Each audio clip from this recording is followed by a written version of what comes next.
The Grand Council of the Galactic Alliance had dismissed it as fantasy. Humans will never develop faster than light travel, Admiral Dorn had proclaimed with absolute certainty. Their understanding of physics is primitive, their resources limited, their lifespans too short for meaningful interstellar exploration. That was 6 months ago. Now Admiral Dorn stood frozen at the observation deck of Outpost Epsilon, watching as the impossible materialized before his 4 eyes. The human vessel, sleek, angular, and somehow wrong in a way that disturbed his equilibrium, appeared not with the expected radiation burst of conventional travel, but with a gentle ripple in the fabric of space itself. "Status report," he demanded, his voice uncharacteristically tight. "Unknown vessel has appeared at coordinates 37 to 4219, responded Lieutenant Mira. "No warp signature detected. No radiation spike. No warning. It's just there." The outpost's alert system hadn't even triggered. Whatever method the humans had used to cross 27 light years had bypassed every detection protocol the Alliance had established over 3 centuries of dominance. "Impossible," Dorn whispered, echoing his own famous proclamation. The irony wasn't lost on him. Aboard the UES Pioneer, Captain Thomas Reed allowed himself a small smile. Transition complete. All systems nominal. His crew remained disciplined, but he could see the pride in their eyes. 4 decades of theoretical work, 15 years of experimental failures, and 3 catastrophic test flights had led to this moment. The quantum fold drive had worked exactly as Dr. Alan Blake had predicted it would. "No detection alerts from the alien outpost," reported Officer Lisa Wells from the tactical station. "They didn't see us coming. They won't see the others coming either," Reed said quietly. The Pioneer was merely the first.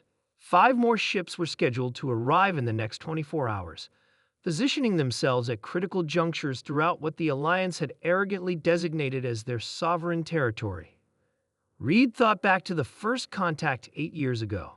The Alliance had been welcoming, even generous, offering medical knowledge and cultural exchange.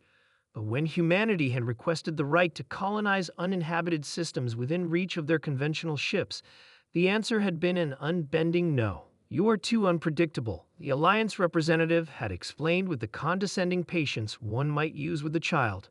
"Too violent, too ambitious. You must mature as a species before being permitted to spread beyond your home system."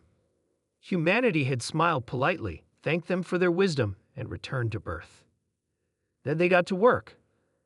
Dr. Blake stood in his laboratory on Luna Base, watching the live transmission from Pioneer with a mixture of awe and vindication. The quantum equations displayed on his screens, incomprehensible to anyone without his decade of specialized study, showed exactly what the Alliance had claimed was impossible, a method of instantaneous spatial translation that bypassed normal space entirely.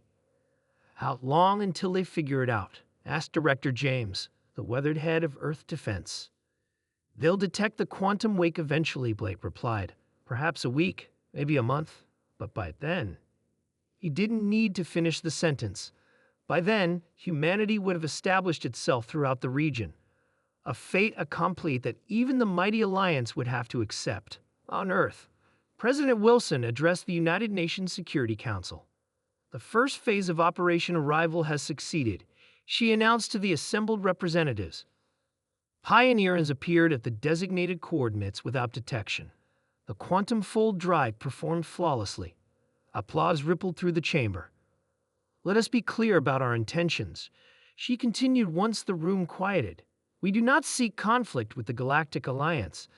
We seek only the right that every sentient species deserves, the right to grow, to explore, to fulfill our potential." Her expression hardened slightly. "But we will not be caged in our own solar system. We will not be patronized or controlled, and we will not ask permission to claim what is unclaimed." Over the next 3 days, 6 human vessels appeared at strategic locations throughout Alliance space. Each arrival was silent. Each was unexpected. Each represented what the Alliance had proclaimed impossible. On the 4th day, Captain Reed received the expected transmission from Alliance headquarters. Human vessel, began the stern voice of High Commander Trell. "You have violated Sovereign Alliance territory through means that contradict known physical laws. Explain yourselves immediately." Reed exchanged glances with his communications officer before responding. "High Commander," he said calmly, "we'd have violated nothing. We'd have merely achieved what you claimed was impossible. Perhaps your understanding of physical laws requires revision." A lengthy pause followed. "Your presence constitutes an act of aggression." Trell finally responded. "You will power down your systems and prepare to be boarded." Reed's expression didn't change. "That would be unwise, Commander. We have no desire for conflict, but we are prepared to defend ourselves if necessary. With one ship," Trell's voice carried unmistakable disdain. "Look around you, Commander," Reed suggested. "We're not alone." At that moment, across Alliance space, 5 other human vessels decloaked, each positioned near a major military installation, each carrying weapons that Alliance sensors couldn't properly analyze. The silent arrival had become a silent collapse of Alliance authority. 3 weeks later, Admiral Dorn found himself at the negotiating table on the neutral world of Centauri Prime. Across from him sat the human delegation, led by Ambassador Morgan. "The treaty is straightforward," Morgan explained. "We claim no worlds currently inhabited by Alliance species. We seek only the right to colonize uninhabited systems and the recognition of humanity as equals, not subjects." Dorn looked down at the terms. They were reasonable, far more reasonable than the Alliance would have offered had the situation been reversed. That fact shamed him more than the technological defeat. "You realize," he said slowly, "that this changes everything. The balance of power was never balance." Morgan interrupted gently. "It was imposed. Now it will be negotiated, as it should be between equals." Dorn nodded slowly and signed the document. As the human delegation departed, he turned to his aide. "They did the impossible," he muttered. "Not just the technology. They could have conquered us, yet they chose peace."